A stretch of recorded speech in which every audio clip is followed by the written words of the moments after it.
Assalamualaikum warahmatullahi wabarakatuh. Rekan-rekan sekalian, kembali kita berjumpa di Jejak Semesta 65. Saya berharap bahwa kita semua dalam keadaan sehat walafiat. Semoga Allah Subhanahu wa Ta'ala senantiasa memberikan anugerah, keselamatan, dan rezeki yang berlimpah kepada kita sekalian. Kawan-kawan sekalian, pada kesempatan ini kita ingin membacakan sebuah uraian, ya, penjelasan dari seorang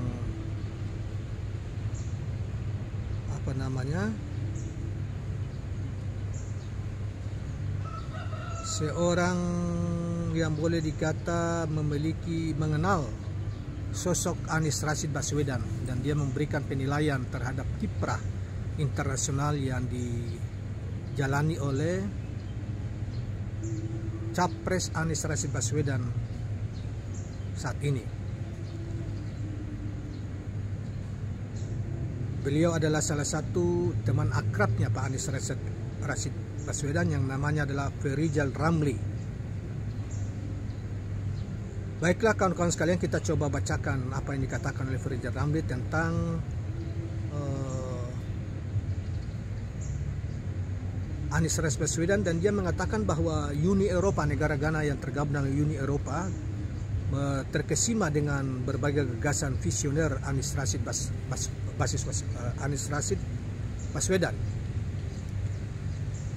Teman akrab Anies Baswedan semasa kuliah di UGM Yogyakarta yang kini menjadi senior konsultan SAP Business Solution di Jerman, Ferijal Ramli menyatakan banyak negara-negara Uni Eropa yang mengagumi kepemimpinan Anies Rashid Baswedan. Salah satunya adalah Jerman. Ferijal mengatakan Anies Baswedan saat menjadi gubernur DKI Jakarta sangat dekat dengan pemerintah Jerman. Pada tahun 2021, Anies Baswedan diundang menjadi pembicara tentang masa depan Indonesia. Artinya dalam konteks global, Mas Anies adalah pemimpin yang visioner. Bahkan negara-negara Eropa yang terkenal sombong sangat menghormati gagasan Mas Anies di tingkat global. Jelas Ferijal saat menjadi pembicara tamu dalam workshop relawan Anies Baswedan alumni Gajah Mada. Alumni UGM yang kini berdomisili di Düsseldorf, Jerman ini masih ingat saat memaparkan gagasannya itu. Pembawaan Anies Baswedan sangat cool, calm, dan confidence, tapi sangat menguasai masalah secara detail. Ini mendapatkan respek amat besar dari kalangan investor Eropa, katanya. Saat itu Mas Anies memaparkan visi besar pembangunan DKI, diberi narasi yang terstruktur dengan pilihan diksi-diksi yang presisi, dikombinasikan dalam bahasa Inggris yang teramat lancar, jelasnya. Menurut dia, Anies Baswedan mengerjakan apa yang dikatakan dan dijanjikan melalui bukti sukses story. Satu kata antara perkataan dan perbuatan, lalu mengatakan hanya yang memang didasari fakta sebenarnya, serta amat paham masalah yang sangat detail. Inilah yang membuat para investor di Uni Eropa menaruh respek besar. Salah seorang dari mereka sekilas bicara padaku, kira-kira katanya begini, "Your governor, he did what he said. He said only what he thinks is right. He act like Chancellor Angela Merkel. He is a great leader," kata Ferijal. Alumni Hochschule Volkswagen University dan Universitas Hamburg, Jerman ini mengungkapkan saat Anies Baswedan menjadi Menteri Pendidikan dan Kebudayaan juga membuat pemerintah Jerman terkesan. Anies memaparkan gagasan yang sangat visioner tentang sekolah menengah jurusan SMK di Indonesia. Saat Mas Anies menjadi menteri, kita mendilkan tentang SMK yang saat itu sedang digambar-gemborkan. Pemerintah Jerman mendukung gagasan Mas Anies untuk program SMK. Sayangnya Mas Anies diberhentikan dari kabinet. Kalau tidak, luar biasa itu programnya, katanya. Saudara sekalian, menurut dia secara pekerjaan, track record Anies Baswedan menunjukkan jejak rekam keberhasilan yang sangat banyak. Di DKI Jakarta hanya salah satu contohnya. Yang ingin saya katakan, serangan-serangan kepada Mas Anies yang menyebut hanya bisa bicara itu ada salah besar. Mas Anies jago bicara, jago narasi, juga jago bekerja. Demikian saudara sekalian yang bersangkutan untuk keterangannya. Nah, saudara sekalian, saya kira apa yang dikatakan itu benar adanya, sebagaimana yang terlihat dan dari fakta-fakta yang selama ini kita lihat dan kita ketahui. Apa yang disampaikan tadi dan menjadi kekaguman dari para investor atau orang-orang Jerman seperti yang dikemukakan, termasuk juga negara-negara lain, misalnya Inggris, Perancis dan lain sebagainya yang tergabung dari Uni Eropa, itu benar adanya karena memang Anies adalah sosok mendunia, karena gagasan-gagasannya, karena kecerdasannya, karena punya bobot isi kepalanya, intelektualnya punya bobot yang besar, dan dia juga punya narasi dan tampilan tutur kata yang sangat santun, terukur, perilakunya sangat santun, ya. Dan apa ya,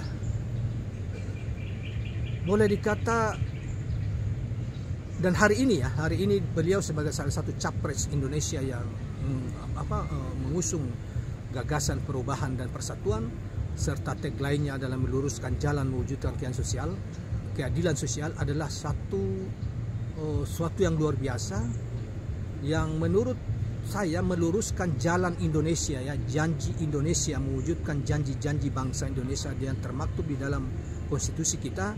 Itu belum banyak diwujudkan dengan model yang bisa mewariskan, bisa menyentuh masyarakat akar rumput yang sebagian besar menjadi penduduk di Indonesia, yang ekonominya banyak yang miskin dan sedikit di atas miskin, tetapi yang sedikit bergelimang harta yang luar biasa. Oleh karena itu, ini problem dari bangsa ini, dan dari pemimpin ke pemimpin mau ada yang belum ada yang melakukan, termasuk Jokowi yang awalnya diharapkan dengan pencitraannya yang seakan-akan rakyat, diharapkan kebijakan-kebijakannya menyentuh masalah kemiskinan dan tenaga kerja bagi bangsa Indonesia, tetapi ternyata jauh panggang dari api. Justru inilah menjadi sosok presiden yang diduga mempelopori, mengkayakan orang kaya yang semakin kaya, yang sedikit itu, dan membiarkan penderitaan rakyat berkepanjangan.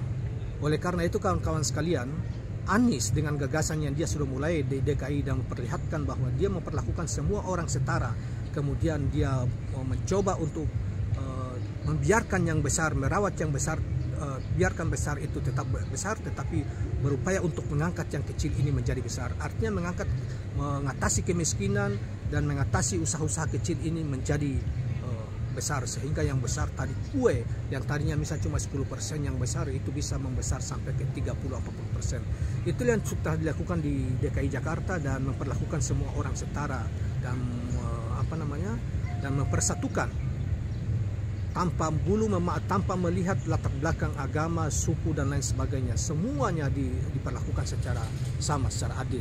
Nah, dalam konteks sekarang ini, dia sebagai salah satu capres yang diusung oleh Partai Nasdem dan Partai Keadilan Sejahtera dan juga Partai Demokrat. Kita berharap apa gagasan-gagasan besar yang ini oleh Anies, yang menjadi rujukan juga oleh dunia internasional dan juga apalagi dalam negeri, terutama gagasan keadilan sosial, ya, demokrasi, accountability, yang juga pernah disampaikan oleh Anwar Ibrahim maupun penulis The End of History and the Last Man, yaitu Fukuyama, ya. Itu betul-betul bisa nilai-nilainya bisa diaktualisasikan berdasarkan nilai Pancasila Dasar 45. Dan yang paling menarik, saudara sekalian, dari gagasan dari Anies Rashid Baswedan adalah meluruskan jalan, atau tagline meluruskan jalan mewujudkan keadilan sosial bagi seluruh rakyat Indonesia.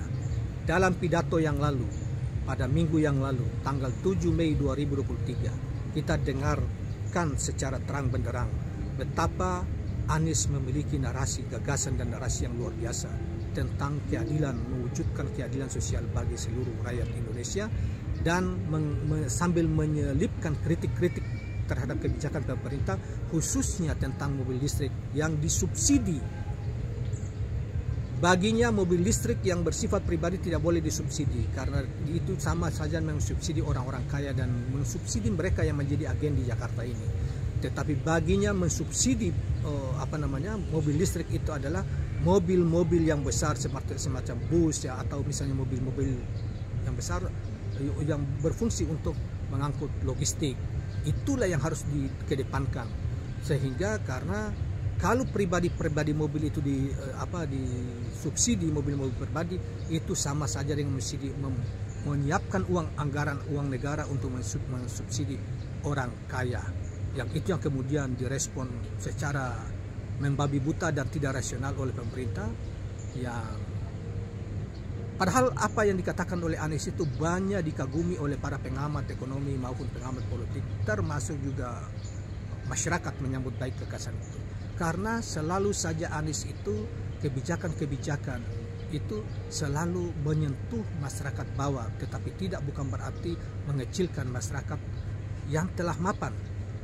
Semuanya dibuat skema sehingga semua segmen ini merasa puas terhadap kebijakan-kebijakan itu dan merasa terlayani. Nah, oleh karena itu pilihan kita saudara-saudara sekalian ke depan, jangan percaya dengan pencitraan, jangan percaya dengan pencitraan joget-joget, apalagi hobi-hobi yang sesungguhnya tidak lebih pada pencitraan dan akan memperpanjang penderitaan. Dan jangan diwariskan kekuasaan itu, jangan juga diturunkan, karena kekuasaan dari sebuah partai yang hari ini berkuasa itu sesungguhnya telah menyengsarakan rakyat Indonesia. Oleh karena itu jangan. Sekali lagi, ketika Anda tergiur dengan uang 100-200 ribu, tergiur dengan isu-isu yang menyesatkan, maka Anda atau kita semua harus menanggung akibat kesengsaraan dari bangsa ini terus berlanjut puluhan, bahkan mungkin puluhan tahun lagi ke depan. Oleh karena itu, pemilu 2024 yang akan datang, pastikan Anda berjuang dan berkorban demi Indonesia yang lebih sejahtera dan berkeadilan, sebagaimana yang dipandu dan dikatakan oleh berbagai kalangan. Ya, tiada lain pilihan itu adalah Capres Anies Rashid Baswedan. Terima kasih kawan-kawan sekalian, jangan lupa subscribe, like, dan share channel ini. Assalamualaikum warahmatullahi wabarakatuh.